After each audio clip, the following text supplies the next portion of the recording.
existir los milagros actualmente, pueden existir personas dedicadas con verdadera fe y verdadera autenticidad a la caridad, a la predicación, al bien del otro, o es algo que solo podemos encontrar en libros de literatura del siglo XIX, del siglo XVIII, del siglo XVII.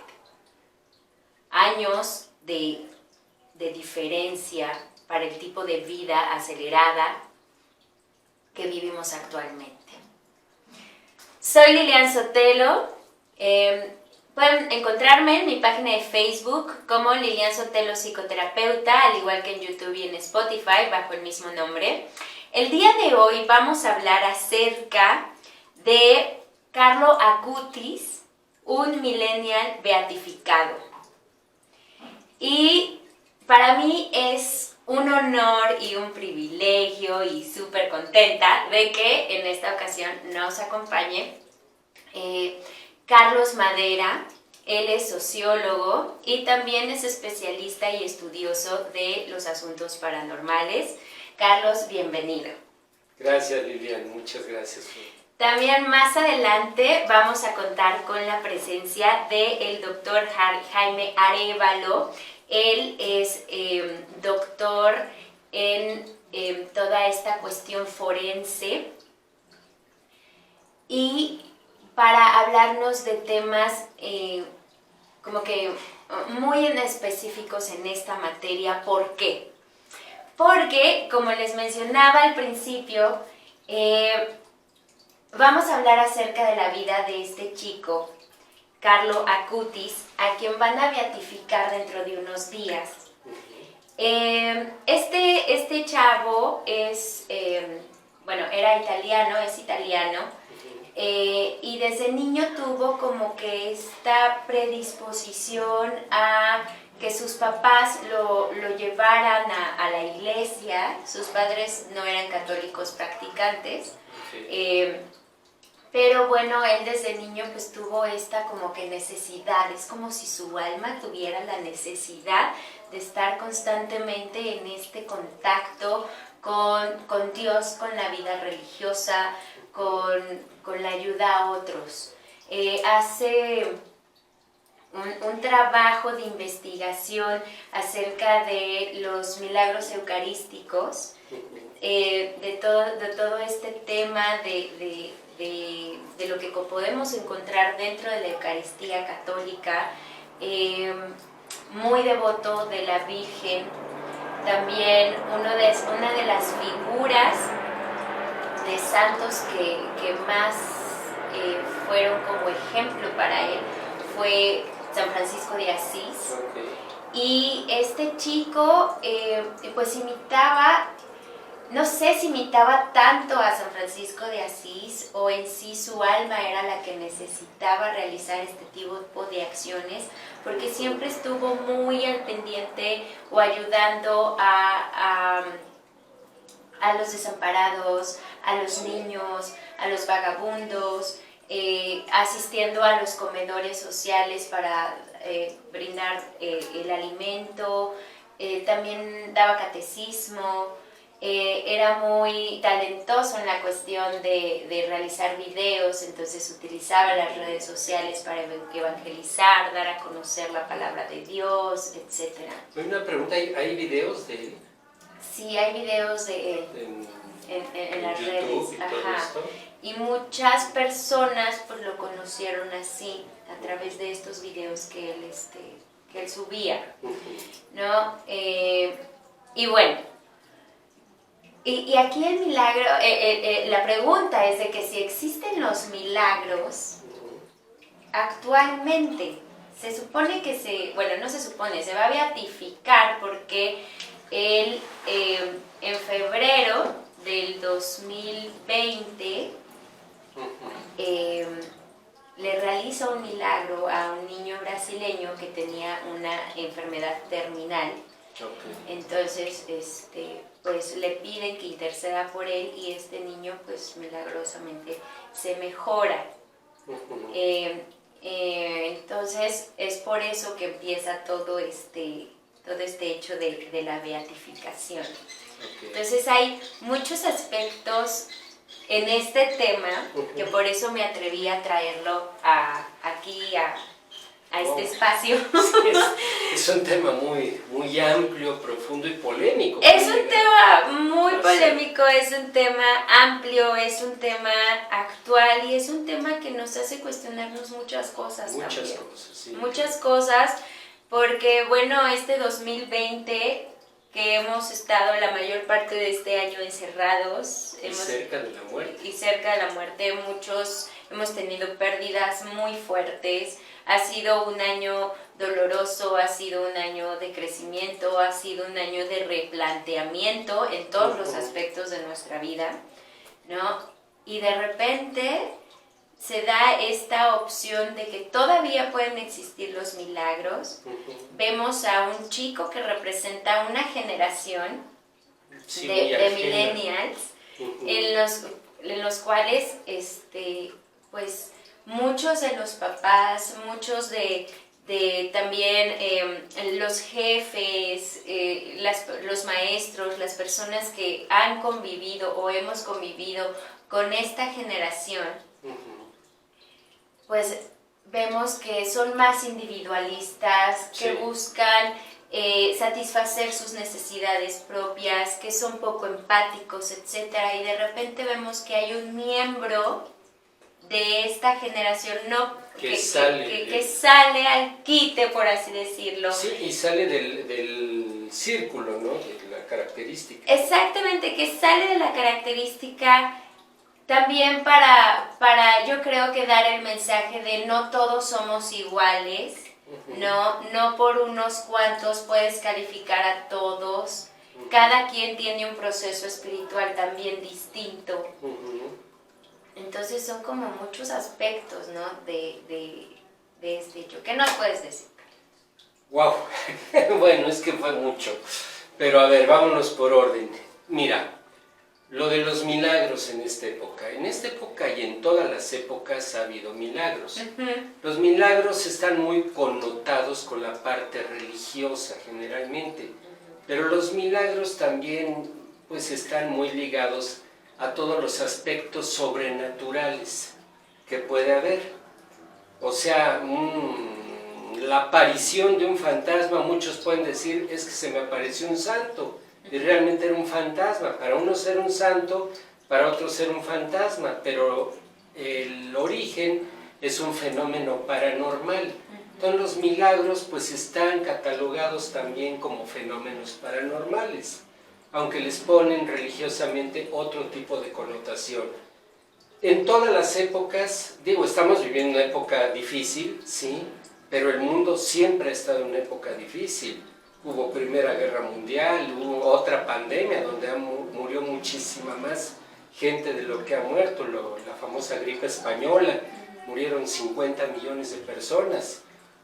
Hubo la Segunda Guerra Mundial, 60 millones de muertos. La Primera Guerra Mundial fueron 23 millones de muertos.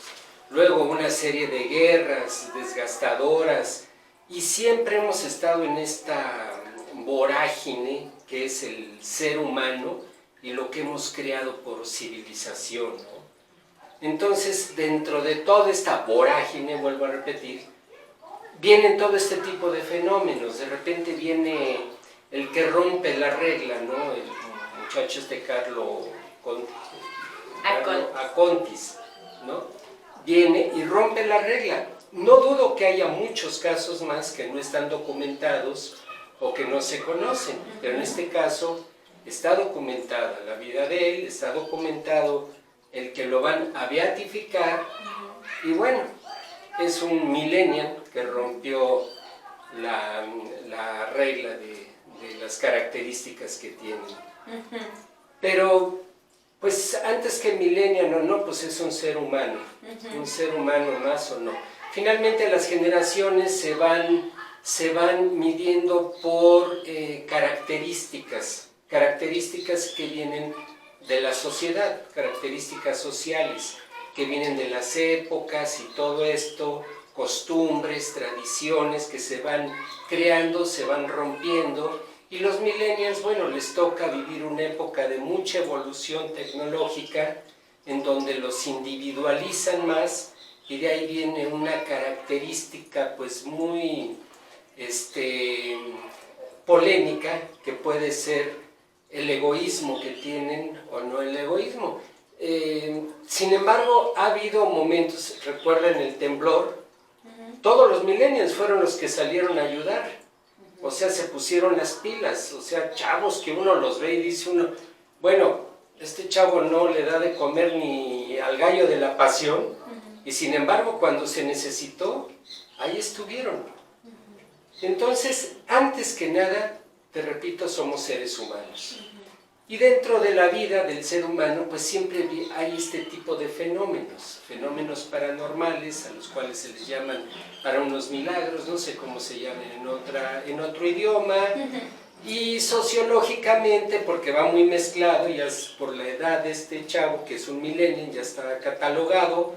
Bueno, sociológicamente es porque vive dentro de una época con ciertas características. Pero también hubo igual en la época de los baby boomers, a mí me toca ser baby boomer, ¿no?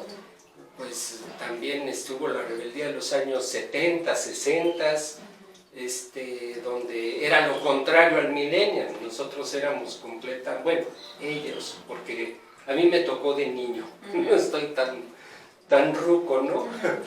Entonces, les tocaba al contrario, ser de comunidad, trabajar, luego se volvió individual, o sea, es la evolución del mundo. Bien, ahora, como sociólogo, partiendo de este punto, que estamos viviendo una etapa difícil en este 2020, ¿qué impacto colectivo puede tener esta beatificación? Pues mira, vuelvo un poquito a lo mismo. Número 1, de reflexión. El primer impacto es sorpresa, reflexión.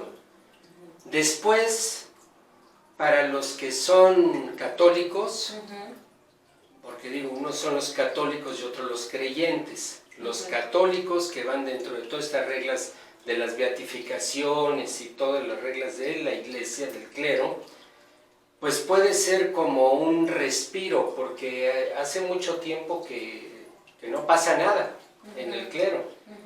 Al contrario, puros frijolitos negros, arrocitos negros, y de repente viene esto, dices, wow, vaya, finalmente nos estamos reivindicando, ¿no? Una de cal por las que van de arena. Okay. Entonces, yo pienso que por ahí va el impacto que puede ser dentro de lo que son creyentes católicos. Dentro del mundo, pues es una esperanza. Aunque seas creyente o no creyente, pues es un respiro. ¿Por qué? Porque tú ves las noticias y ahora hubo tantos muertos por esto, que si no es el COVID, que si no es por la violencia, que la cuestión económica, y de repente ves que por ahí sale un chavo que lo van a beatificar. Y dices, wow, o sea, vuelve la esperanza hacia la humanidad, ¿no? Entonces yo creo que eso es lo más importante, es como un puntito de esperanza. Bien, y es muy rescatable estos puntos que mencionas, o sea, esta reflexión que también nos lleva a reflexionar sobre nuestra vida, sobre lo que hacemos, sobre cómo nos comportamos, sobre cómo nos relacionamos con los demás, o sea, en qué punto estoy parado, ¿no? O sea, en base a esta reflexión. Otro aspecto rescatable es precisamente esta parte de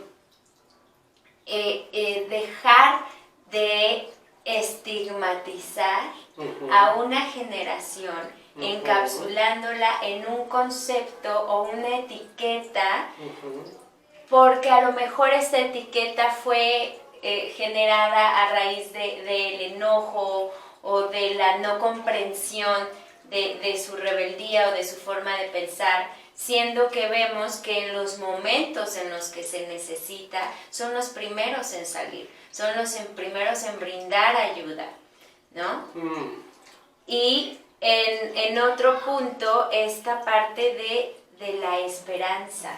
O sea, independientemente si eres practicante o no practicante, si perteneces a esa religión o no, el hecho de que digas, bueno, es un chavo que si tú revisas su vida, si investigas su biografía, hizo una labor social todo el tiempo, una labor social poco normal, por así decirlo, en esta época y a su edad. Entonces, obviamente jugaba al fútbol, le gustaban los videojuegos, sin embargo, también parte importante de su quehacer era ayudar al otro.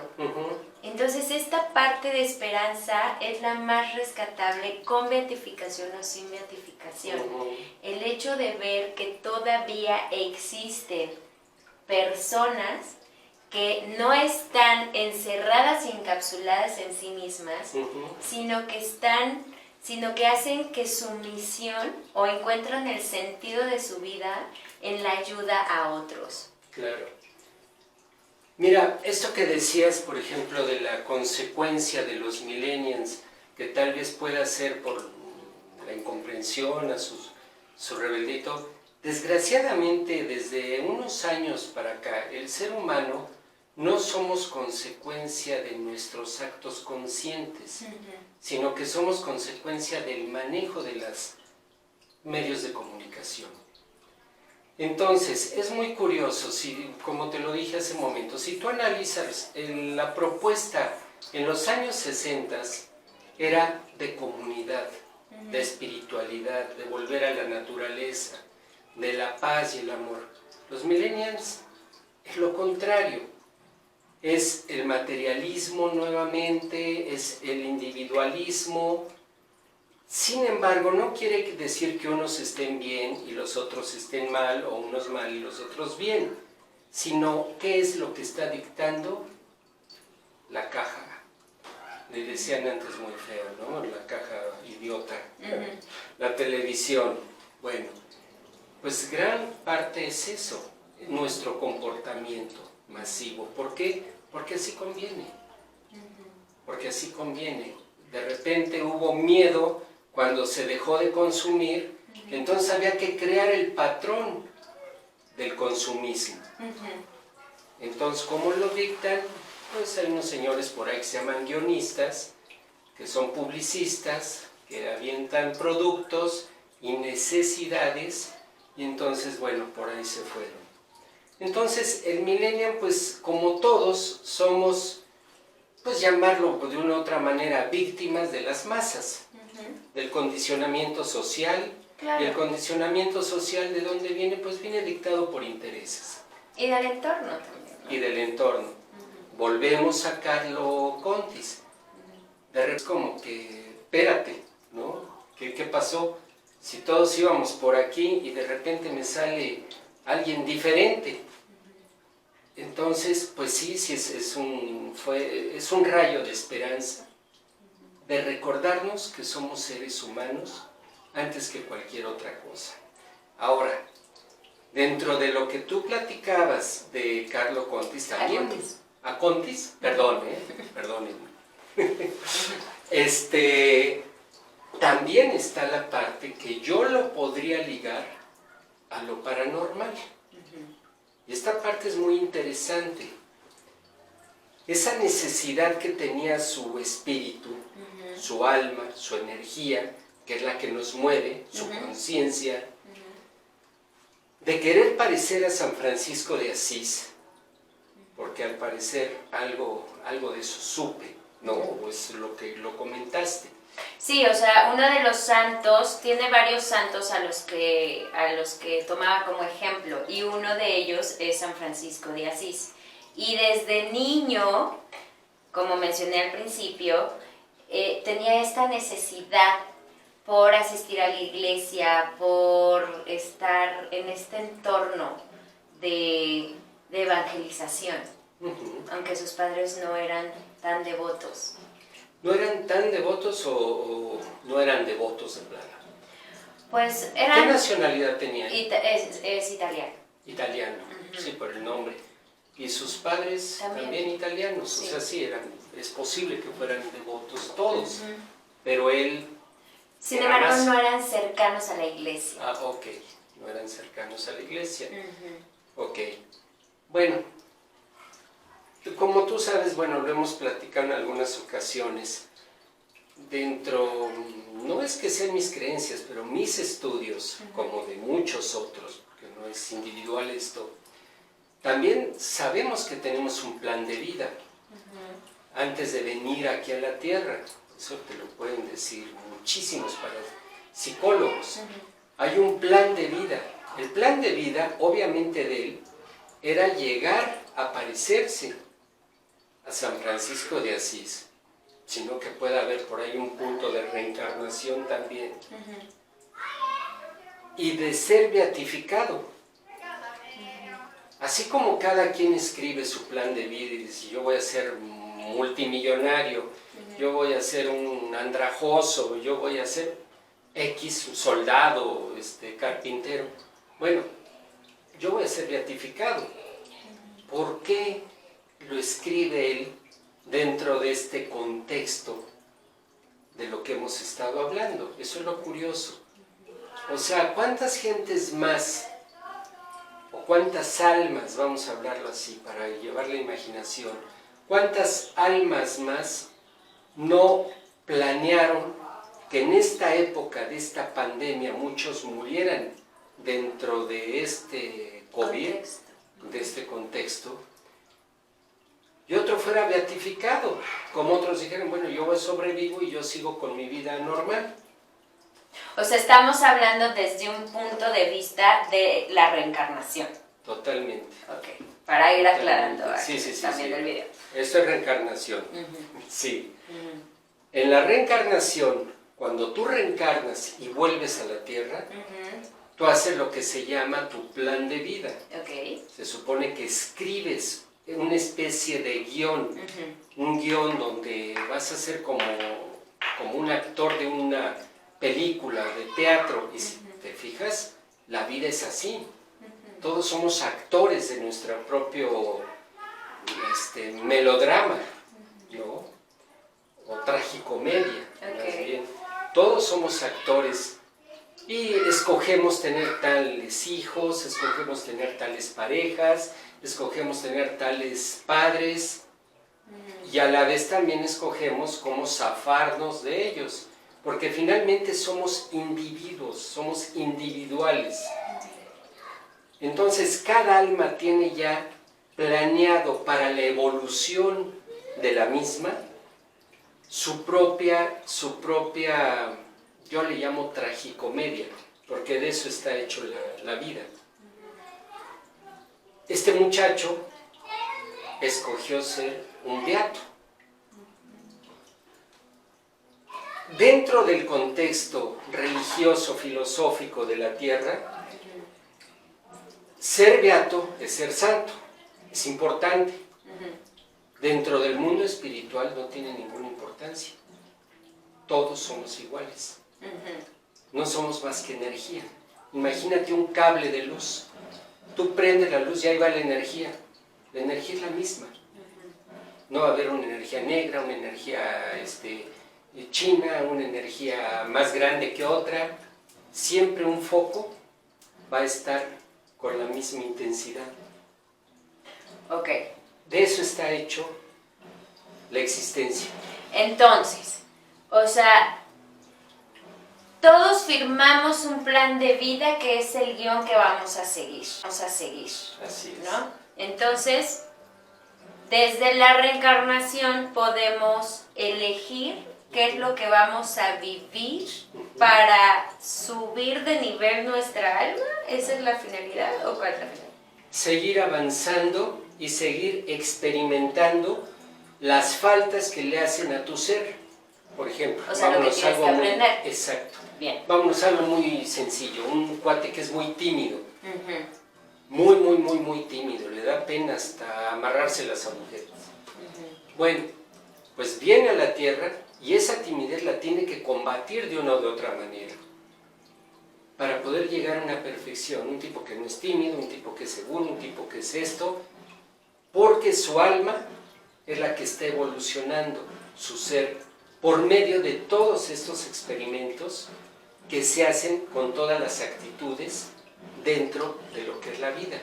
Ok, entonces partiendo de aquí, desde la psicología y desde la psicología humanista es aquello que tenemos que trabajar. Exactamente. ¿No? Es aquello que tenemos que trabajar, son estas experiencias que nos enseñan, por muy dolorosas que sean, y nos dan un crecimiento y una maduración personal para poder llegar a convertirnos en quienes estamos llamados a ser, como diría Viktor Frankl en la logoterapia, y es lo que marca también el sentido de nuestra vida, más o menos va por ahí. Va por ahí. Ligando conceptos, ¿no? O sea, una cosa con otra. ¿Qué es lo más fuerte que existe en el miedo más grande que tiene el ser humano? Obviamente la muerte. La muerte no existe, existe la evolución. Por ahí oí hace poco, soy medio rockerón, y a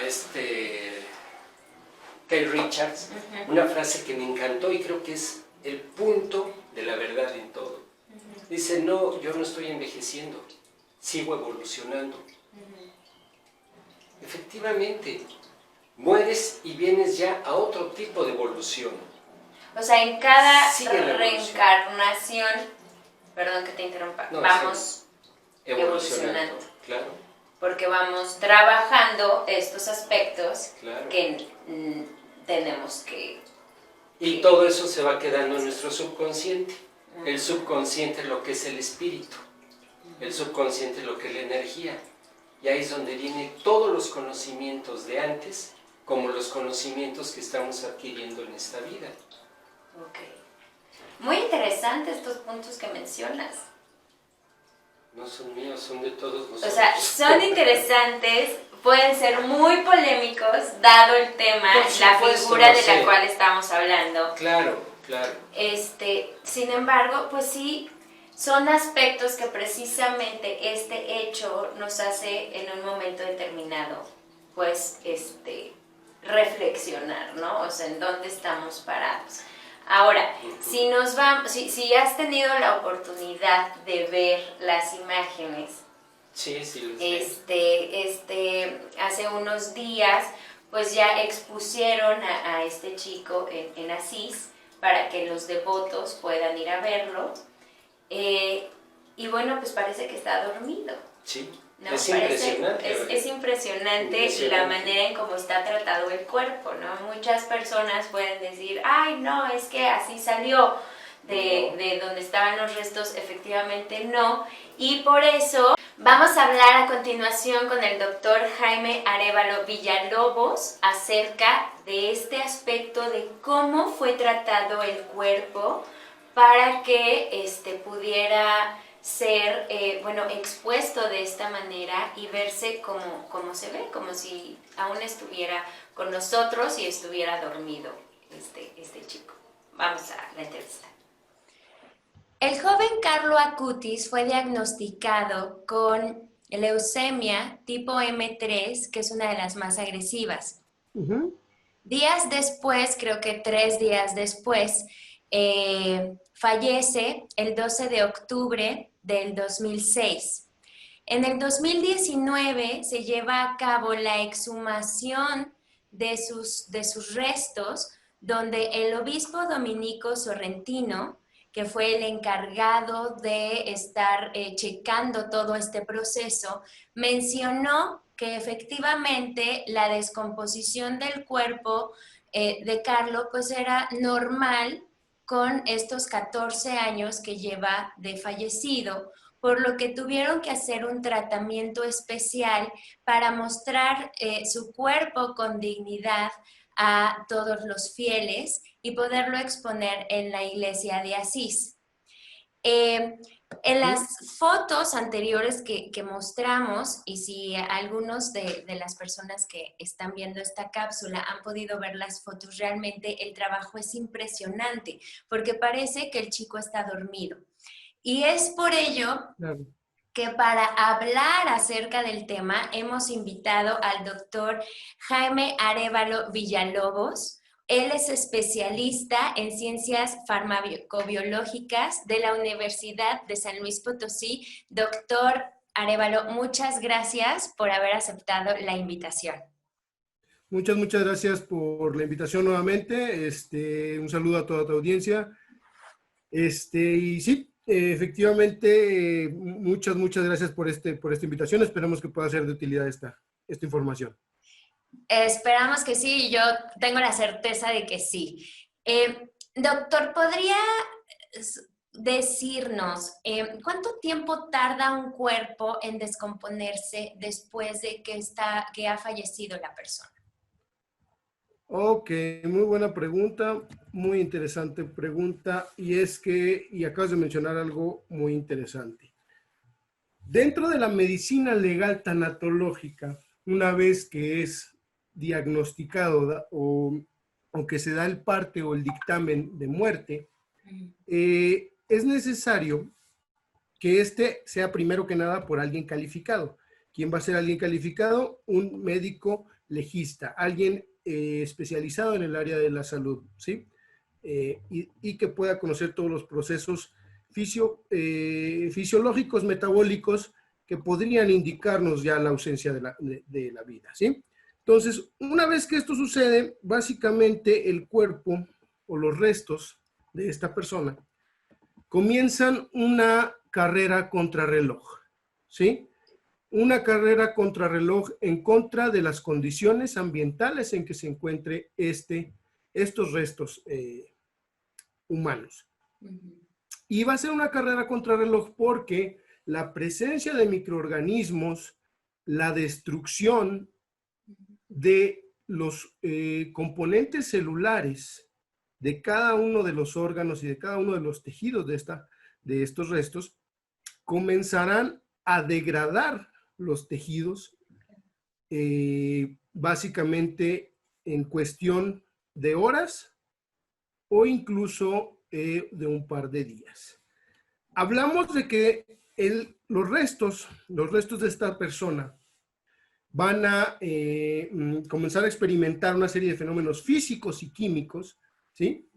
Que nos podrán indicar incluso o podrán ser útiles en el establecimiento de un cronotánato diagnóstico, es decir, de un aproximado del tiempo o del temporal que ha pasado o en el momento, o un aproximado de la hora de muerte, ¿sí?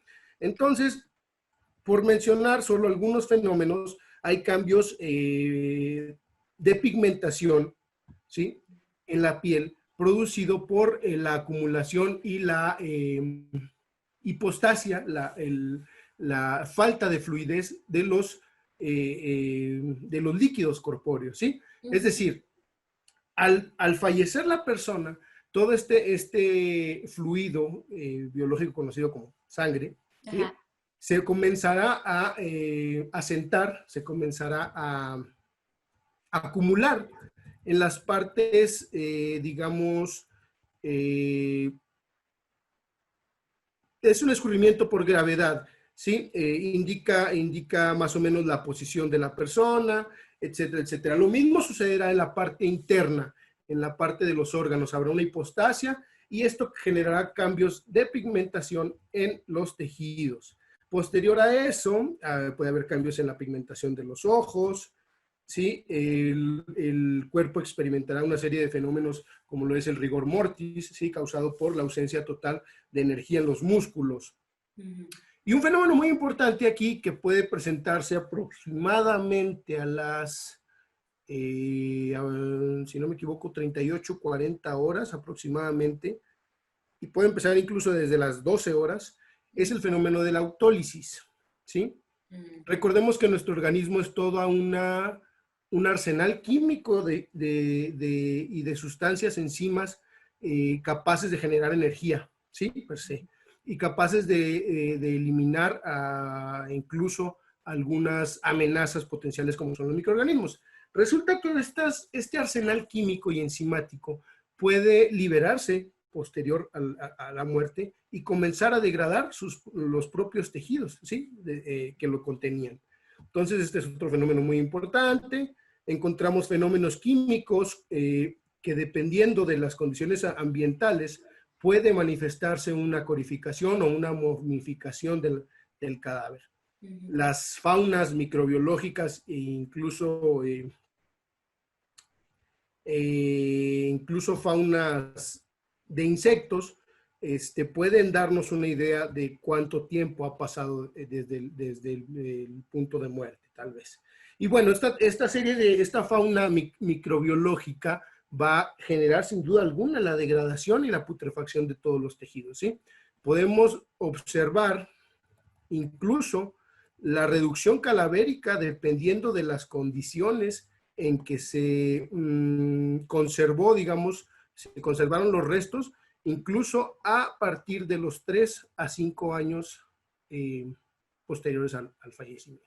¿Sí? Básicamente la reducción cadavérica, la ausencia total de tejidos.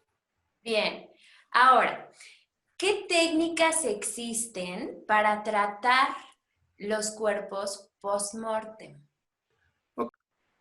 Esta es toda una, incluso ciencia, básicamente la tanatopraxia y la tanatoestética. Consisten en entregar a los familiares y adeptos a esta persona fallecida el cuerpo en las mejores condiciones, ¿sí?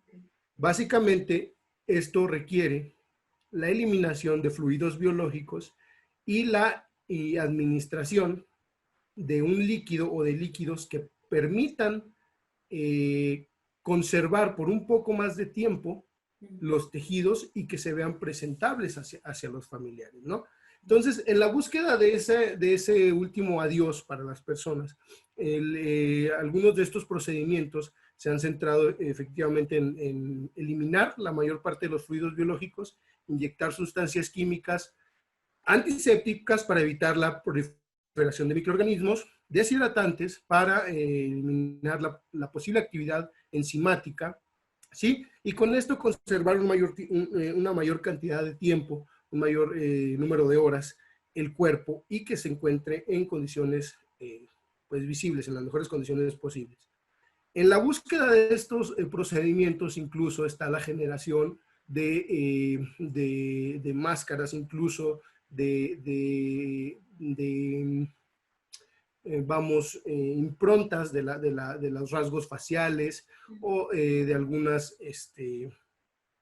rasgos que son importantes para los familiares o los adeptos a la persona. Entonces, dentro de todas estas prácticas, pues la impresión en máscaras de silicón, la higiene, la conservación, el embalsamiento del cadáver, pues son procesos naturales que básicamente tienen una importancia histórico-social en la presencia del ser humano, ¿no? Ok. Ahora, de acuerdo a tu experiencia, ¿qué técnicas crees que hayan sido utilizadas en el cuerpo de Carlo para poderlo exponer de esta manera a los fieles? En cuanto a el caso en que todo siguiera el curso normal de la ciencia y de los conocimientos que se han obtenido a través del método científico y que han sido bien documentados, por el paso de los años, pues resultaría que probablemente el uso precisamente de improntas de silicón, de improntas de algún tipo de polímeros, de diferentes rasgos de su aspecto, pudieran haber sido útiles en la presentación, ¿no? En el mejor aspecto, en la presentación de estos restos. Bien, ahora, el uso de estos polímeros o de silicón acelera la descomposición del cuerpo mientras está expuesto o como que frena su descomposición. Ok. Pues la verdad es que no lo creo. El uso, la conservación de improntas de este tipo de máscaras, Sí, de este tipo de recuerdos, de improntas Ujú. con polímeros y silicón, no creo que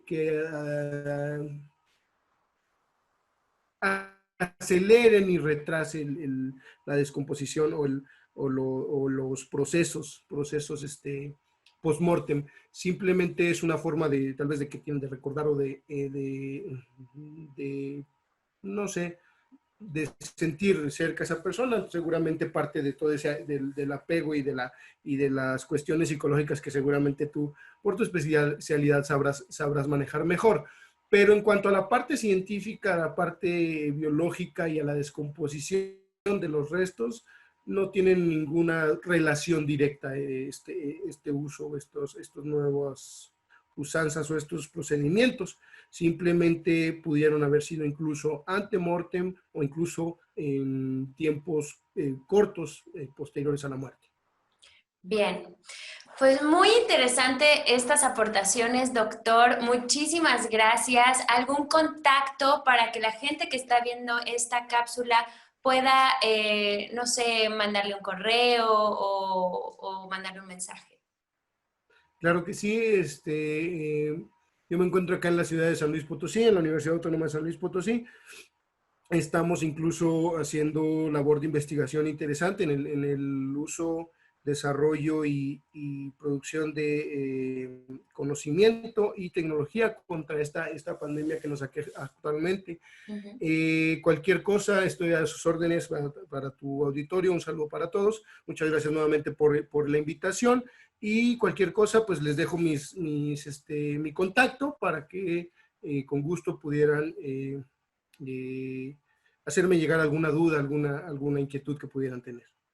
Sí, ¿nos puede dar un teléfono o un correo? Sí, claro que sí. Bueno, no sé si lo puedas poner aquí, se llama Sí. fácil, pero de cualquier forma es QFB, Jaime Arep, AREV, @hotmail.com. O Muchas gracias, doctor, y seguimos con la cápsula. Gracias. Gracias, doctor Jaime Arévalo, por todos estos datos de técnicas forenses, por darnos sus datos para que las personas puedan contactarlo. Y sin duda es un tema que hemos tocado desde diferentes puntos, desde diferentes aristas, porque tiene múltiples aristas, o sea, desde la psicológica, la religiosa, la parapsicológica, la forense. Entonces, son aspectos que llaman la atención, que, como bien mencionabas y acertadamente mencionabas, nos hacen reflexionar, nos hacen volver a cuestionarnos acerca de nuestra propia existencia, nos hacen cuestionarnos y darnos cuenta que aún existen cosas buenas en esta vida, a pesar de que estemos pasando por situaciones muy complejas y muy difíciles en este 2020. Y que seguiremos pasando. Y que seguiremos pasando, que no es el fin, perdón, de que ya no vayamos a pasar por cosas complejas. Nos da esperanza en la humanidad, ¿no? De que siguen nuevas generaciones siendo más humanos, más bondadosos, viendo al otro, tratando de ser empáticos con los demás y haciendo una labor genuina, no solamente de evangelización, utilizando ese término por la religión a la que pertenece, sino de ser realmente una persona humana, de tratar al otro con cariño, con contención, con fraternidad, ¿no? Independientemente de la religión a la que pertenezca quien lo hace. Claro. Entonces yo creo que ese precisamente es uno de los mensajes que podemos recibir de esta beatificación y de este chico Carlo Acutis. Así es. Pues muchísimas gracias, Carlos, por habernos acompañado. ¿Dónde Gracias te pueden a ti. localizar las personas que vieron la cápsula? Mira, tengo mi página de Facebook, que es Carlos Madera, va todo junto, QTV con mayúscula. Pues muchas gracias. Soy Lilian Sotelo, psicoterapeuta. Pueden seguirme en mi página de Facebook, YouTube y Spotify. Compartan el video, denle like, hagan sus comentarios. Nos vemos pronto.